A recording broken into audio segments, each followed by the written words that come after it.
Olá, amigos. Cá estou eu, de camisa listrada, e saí por aí. E vocês vão entender o porquê daqui a pouco. Ao fundo, aqui atrás de mim, vocês estão vendo o presídio local. Tá? É um presídio regional. E o meu artigo de hoje, a nossa conversa de hoje, guarda relação com o que a gente está vendo aqui atrás, tá?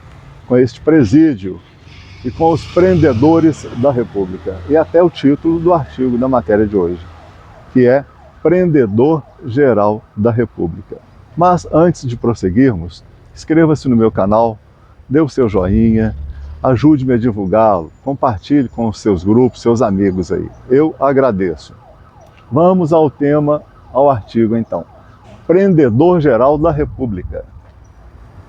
Tivemos um engavetador-geral da República, apelido jocoso dado a Geraldo Brindeiro, procurador-geral da República de Fernando Henrique Cardoso, que recebeu este qualificativo justamente por não dar seguimento a inúmeras denúncias de corrupção contra políticos e autoridades de então, engavetando-as, dentre elas a de compra de votos para a aprovação da emenda constitucional que aprovou a reeleição para presidente, cujo beneficiário imediato fora o próprio presidente que o nomeara para o cargo de procurador, ou seja, Fernando Henrique Cardoso. O apelido pegou e ficou para a história. À época do governo militar, o ex-presidente João Figueiredo, quando questionado sobre se daria mesmo o processo de abertura política durante o seu mandato, repercutiu fortemente na imprensa e por todo o país com a seguinte resposta: é para abrir mesmo, e quem quiser que não abra, eu prendo e arrebento. Não tenha dúvidas. Ao que consta, não prendeu nem arrebentou, e a abertura ocorreu. Em um país grande e bobo, realidade supera ficção. Machado de Assis, em O Alienista, editado pela primeira vez em 1882, poucos anos antes da aloucada proclamação da República, e vivemos até hoje em uma república de loucos, alguém duvida? Nos brinda com a figura do personagem Doutor Simão Bacamarte, protagonista da história. No conto de Machado, o médico Bacamarte constrói, na pacata Itaguaí, um manicômio e, ao longo do tempo, nele acaba internando quase todos os habitantes da cidade, por julgá-los portadores de distúrbios psiquiátricos e de comportamento. Era o temido prendedor geral da fictícia Itaguaí. Ao final, após sucessivas e fracassadas tentativas de uso de teorias próprias no tratamento dos pacientes e de tentar sanar a sociedade, ele dá alta a todos e se tranca ele só na clínica. Conclui que, se todos, de forma geral, manifestavam alguma deformidade de caráter e de comportamento, e ele era a única personalidade perfeita, o louco, a exceção era ele. Saramandaia é aqui e agora. Em seu realismo fantástico, a telenovela Saramandaia nos remete aos dias atuais. Escrita por Dias Gomes, exibida pela Globo em 1976, teve grande audiência à época e fez muito sucesso com vários de seus personagens exóticos e fantásticos, com suas habilidades excêntricas, dentre os quais Dona Redonda, comedora compulsiva, de formas avantajadas, explode de tanto comer. Aristóbulo, o cidadão culto e articulado, transformava-se às noites em lobisomem. Zico Rosado, coronel, dono de usina de açúcar e álcool, político poderoso, expelia formigas pelo nariz, quando contrariado e com raiva. O neto de Zico, é um ser híbrido que nasce com asas. João Gibão, também com um par de asas que esconde habilmente, idealista, sonhador e que tem visões premonitórias sobre os cidadãos da cidade, dentre tantos outros personagens intrigantes e interessantes.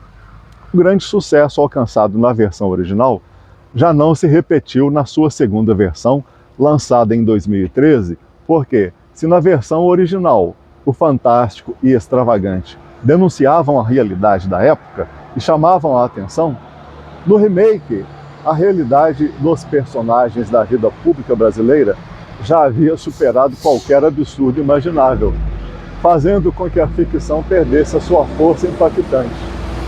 Se isso já era realidade em 2013, imaginem hoje, mais de uma década depois. Santa Inquisição e Minority Report.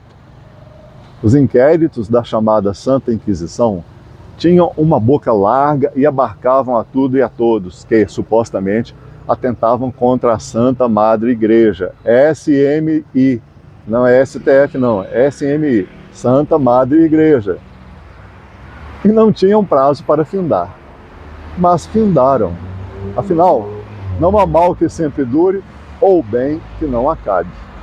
No filme de ficção Minority Report, de 2002, do diretor consagrado Steven Spielberg, tendo como astro principal Tom Cruise, dentre outros, em um futuro próximo, cria-se um sistema em que crimes podem ser previstos com precisão através de 3 seres com capacidade premonitória. Por meio destas previsões, os crimes são evitados com antecedência, obviamente antes que ocorram, com a prisão e condenação antecipada dos seus supostos e futuros autores. É a condenação por um crime in abstracto.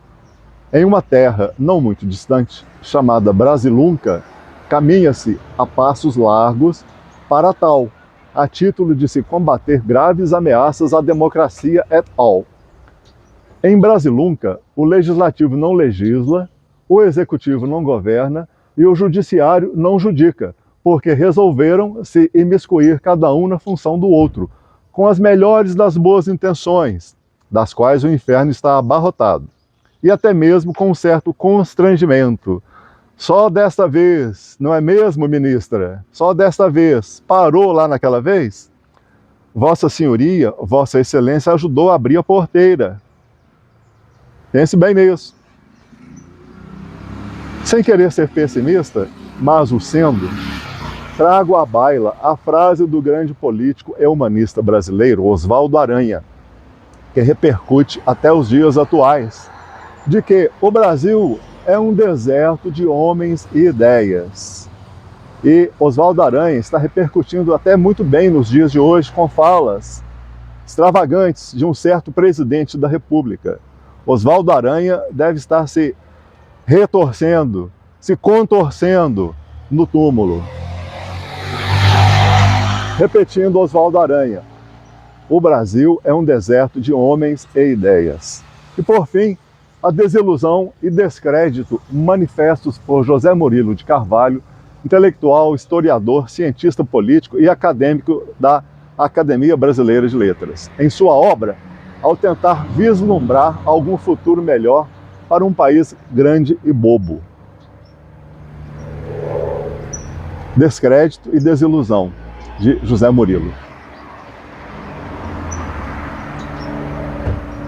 Ao contrário do que se diz no jargão popular, nas palavras de ordem que inundam as redes sociais, as nossas lideranças nos representam sim, sejam elas quais forem e em que poder estejam. Sejam elas truculentas, tacanhas, mentirosas, contumazes, etc, etc, etc. Afinal, elas, eles, somos todos nós, brasileiros, habitantes de uma fictícia nação chamada Brasilunca, né? Apesar de tudo isso, saúde e paz a todos é o meu desejo a vocês. Um grande abraço.